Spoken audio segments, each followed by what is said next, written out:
I'm Brett Yost. You may know me as Bretman from the Lost in the 80's podcast. And I'm John Bryan, also known as Johnny B. Normally, Lost in the 80's is a hilarious, comedy-filled look back on the 80's. But today, we're going to change that up. We want to look back on one of the very keynote things about 80's television. The infamous A Very Special Episode. Even though most of these sitcoms were hilarious, filled with playful banter and laugh tracks, trust me, there was nothing funny about these episodes we're going to talk about today. That's right. Not to say that there wasn't humorous moments in these episodes, but we're going to talk about the seriousness. You know, something doesn't feel right. No. Let's get into character. All right, hold on. We need Bretman and Johnny B back. That's right. Better do this that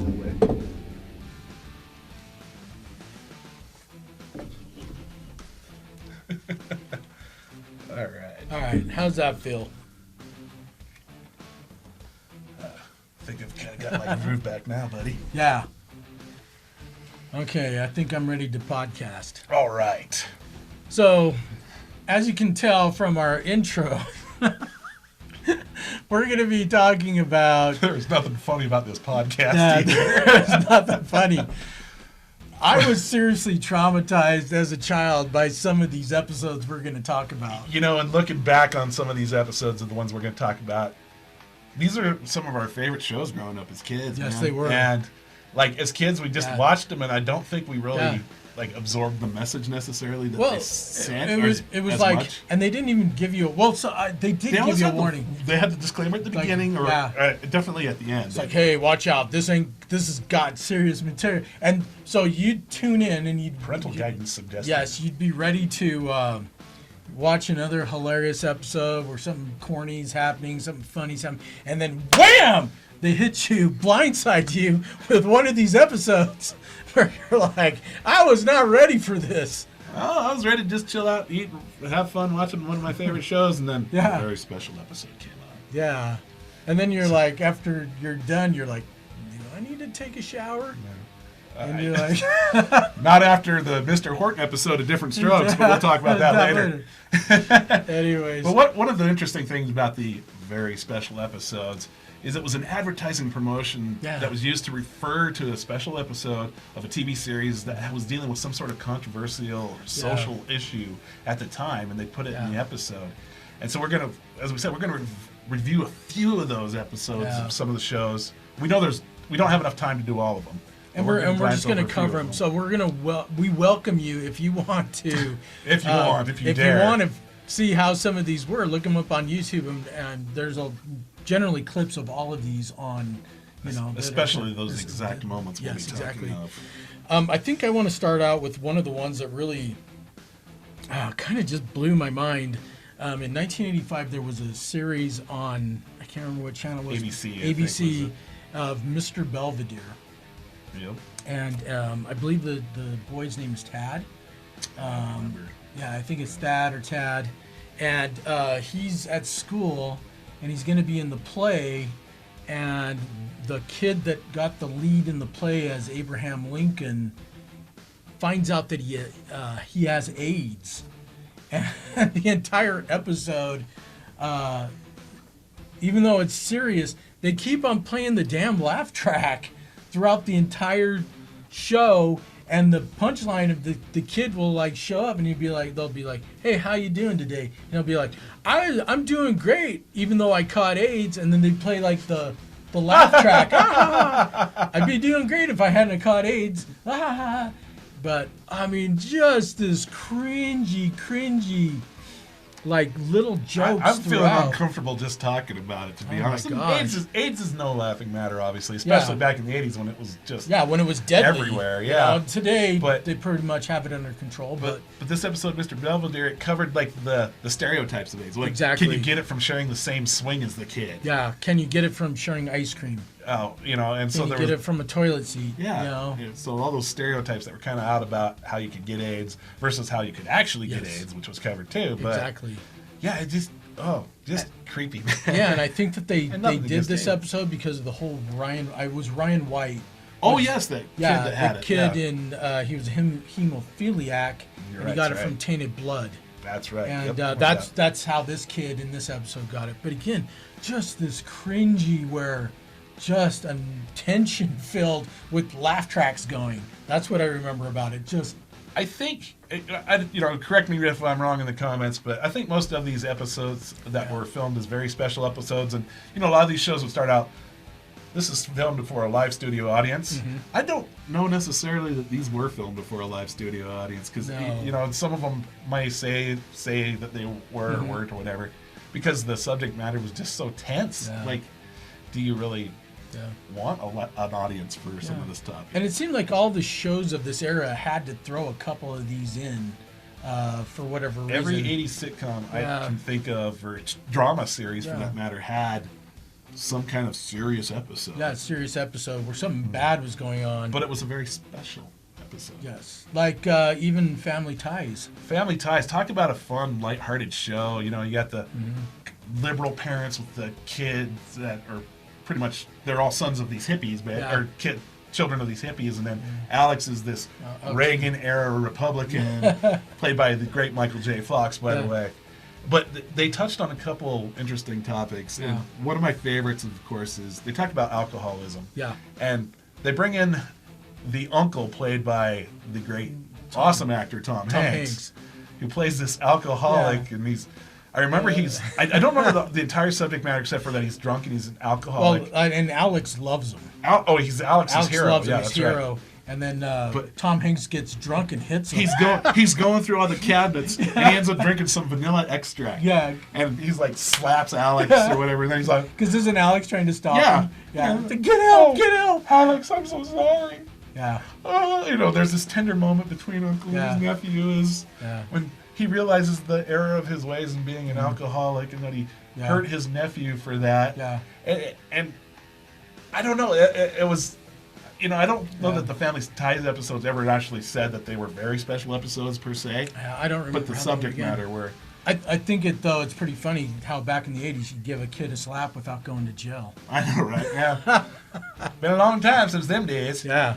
And then there was the episode where Alex gets hooked on speed. Oh, yeah, he's got a cram for all those tests and everything. So he starts taking speed to stay awake and do good on the test, and his parents catch him, and he's all high. He oversleeps and he misses his test altogether. Yeah. Then that's when he's like crashing and he's crying. He can't hunched walk. up against his desk. Yeah, he can't walk. Yeah. He falls. He can't walk.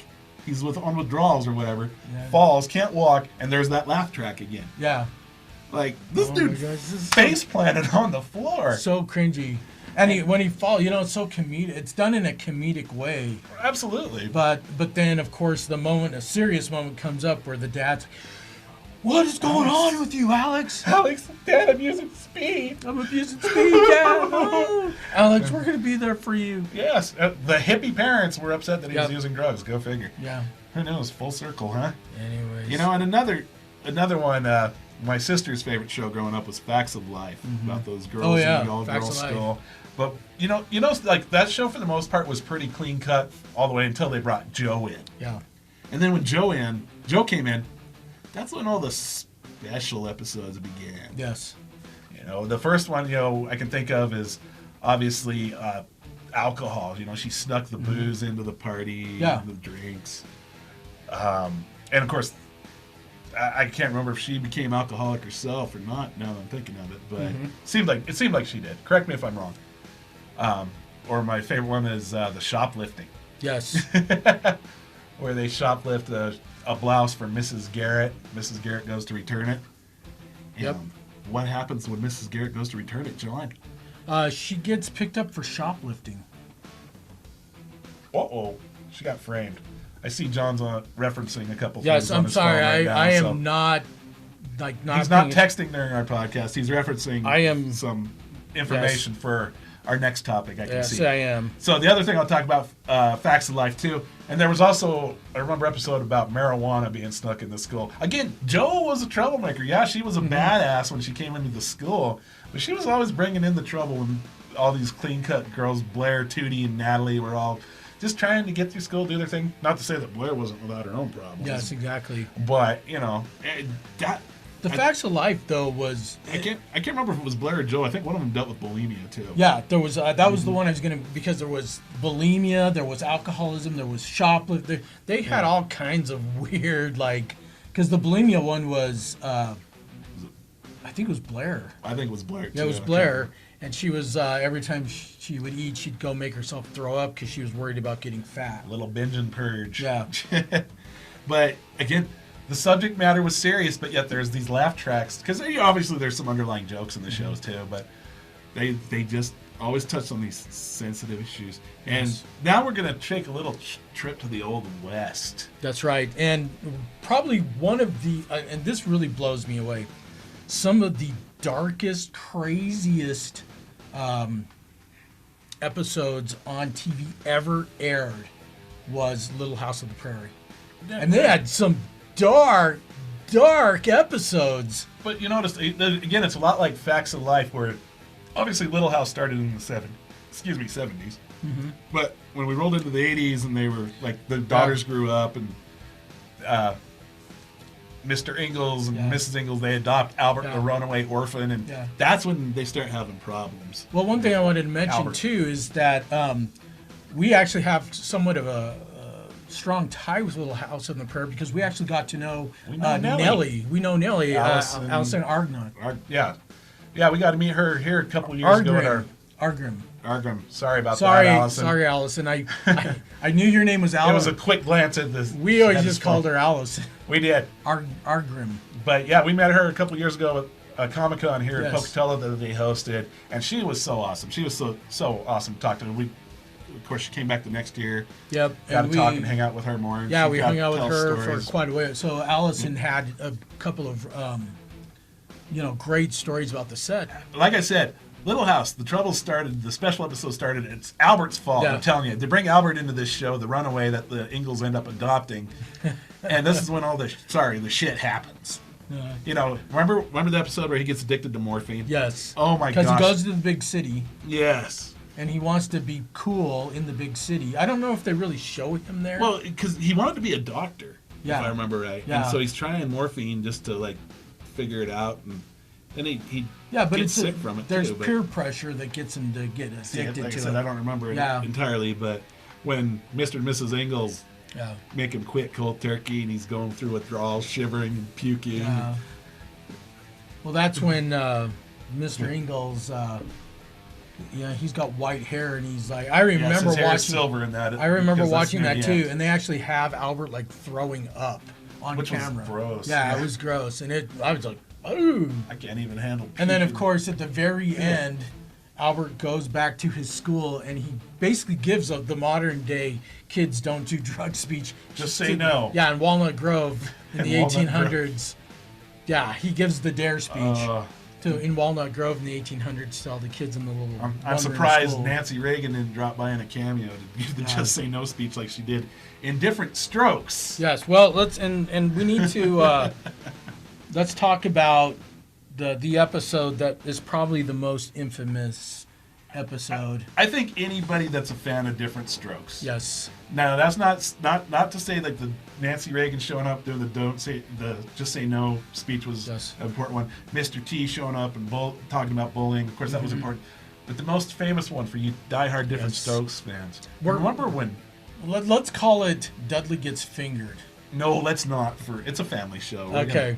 That's gross. Dude. Well, Tom. Yeah, I know. I get the Tom Green. The Tom Green reference, but. Freddie, but anyhow, we once again digress. Yes.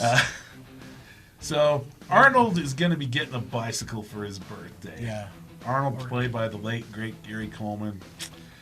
And doesn't Mr. Drummond tell him he has to either earn the money or... I can't remember. I want to say it was for his birthday, but I might be wrong. Yeah. But they go to this bike shop and they meet Mr. Horton, who's just this sweet, nice old man who's... very friendly. Yeah. And he even tells Arnold, hey, you can come on down and ride the bike before you actually even buy it. Yeah. Your dad even buys it. And Arnold comes by with his friend Dudley. And then that's when the... Mr. Horton's offering free bikes. Very special episode begins. Yep. I'm getting sick just thinking And then about it. Mr. Horton takes him up into his apartment above the bike shop. It was just the back room. Remember, it was like right. Well, yeah, right it's there. like his little apartment back there. Connected to it. Connected to it. But yeah, he sits him down and pours him some wine. Gives him some wine coolers. Yeah, and then the comic books, and inside the comic like books pornos. there's a porn magazine and porn cartoons. Yeah. And then there's I think he eventually even shows him pictures of other kids naked. Yeah, he shows him nude pictures. Yeah. There's nothing wrong with this. Yeah. It's just the human body. Yeah. I'm getting goosebumps just thinking about how gross this guy is. I think I'm taking a shower afterwards. I'm going to have to, too, because it's about to get worse. It's going to get worse because Mr. Horton, Arnold begins to wise up. But first, he had them playing Tarzan, and they took their shirts off, and they're posing he's taking for pictures of them, and then he's like, "Hey, do you want to play Aquaman in the tub?" In the bathtub. They don't show that, but Mr. Horton saying, "Hey, let's go play Aquaman." Arnold says, "I'm uncomfortable doing this." Yeah. So, I guess the biggest problem I have with this episode is that freaking Arnold just left Dudley with the pedophile. He just ditched him. He hung him out to dry, dude. Like, dude. Arnold didn't want to tell his. Did he tell his dad? No, he didn't. Did he tell the police? No. Did he tell Mr. Dudley's dad? He went home. He went home and pretended like nothing was wrong and that he didn't know anything. The way that they caught Mr. Horton was that Dudley's dad came looking for him, and he had told his dad he was there at Arnold's house, and so Dudley's dad goes to Mr. Drum's like, "Hey, do you know where my son is? What's going on here? I don't know where he's at." and Mr. Drum's like, Dudley's not here. Well, let's go talk to Arnold. So they go over and they talk to Arnold. Arnold's like, "I don't know nothing. I don't know nothing." And then they finally get it out of him. But he's over at the bike shop, and that's when they go to the bike shop, and Dudley. Well, they zoom in on Dudley's face. Oh my gosh! They says he touched me. The thing. That's the whole thing is that really wasn't a happy ending in this, and this is the one of all the shows that we've been talking about. Like these shows, they have Dudley didn't make it out. Dudley did wrong. That's for sure. I'll tell you that. Dudley's a statistic. Okay? Dudley is a sad statistic. Dudley is a statistic. Dudley didn't make it out unscathed. He got, you know what I mean? But yet, this episode, the police show up. They take off Mr. Mr. Horton. They That's take the best Mr. part. Horton away. Mr. Horton's getting hauled off in handcuffs. Yeah. And this is the last we hear of it. Dudley continues. We don't talk about did Dudley go to counseling or anything like that after the? Was he just? Did he get a test to make sure he didn't get an STD? Nobody talked about Mr. Horton after that. I mean it's pretty messed up. I mean Dudley got molested. He did, and I mean I remember watching that episode as a kid, and I'm pretty sure I just kind of looked at my parents, and I was just kind of like, what the. Did I just watch? Did that really happen? Is this serious? And then we have the post thing with Conrad Bain and Mr. Drummond coming on and saying, if you or anyone you know is a victim of child molestation, please contact your mom, dad, the local police, or an authority figure, somebody that you trust. Something to this effect, and it's just like. I never watched. Different Strokes was never the same. No, it was never the same. Because it just didn't know if it was going to be something funny or something traumatizing like that. And that was a 2-part episode too. It was. Oh man. Yeah, because it kind of let in slow. Yeah, because in reality, John and I, we joke about it all the time. We send each other memes about Mr. Horton and stuff. But reviewing this episode now for this is just kind of like. Yeah, and like I said, we talked about doing this episode, and the reason why is because all of these traumatizing, serious, very, very. But every 80s drama comedy had a special episode. They had a special episode where you never knew when that was this issue. You always knew when you saw that a very special episode. You're like, better not watch that one, or my childhood might be over. And in a way, our childhoods did end at those Yes, it episodes because we're never going to recover from those. We were never the same, and as you can tell, here we are. You know, but we feel it was important to review because it's a big part of the 80s and the 80s TV. Yeah. And well, it's part of what the 80s were. I mean, the 80s was honest. You know, it was honest. It was honest to a fault. We had to cover the taboo issues. Yep, we did. You know, but I don't have much more to say on this whole topic, man. Well, I think it's time to end it then. So, if you or anyone you know is affected by any of the social issues we've talked about from any very special episodes of television, 80s television episodes, please contact your local counselor, psychiatrist, or psychologist. That's right. So thanks for joining us here on the Lost in the 80s. Remind anybody to subscribe. If you're not subscribed, check out our other pages and share so that we can grow our audience. If you have any suggestions for episodes or anything you'd like to hear, please let us know in the comments or send us a message on Facebook now. We do have our own Facebook page for this Lost in the 80s, coming up on Twitter and Instagram too when we get those going. That's right. So thanks, and I'm Bretman. And I'm Johnny B. Be safe. Stay special.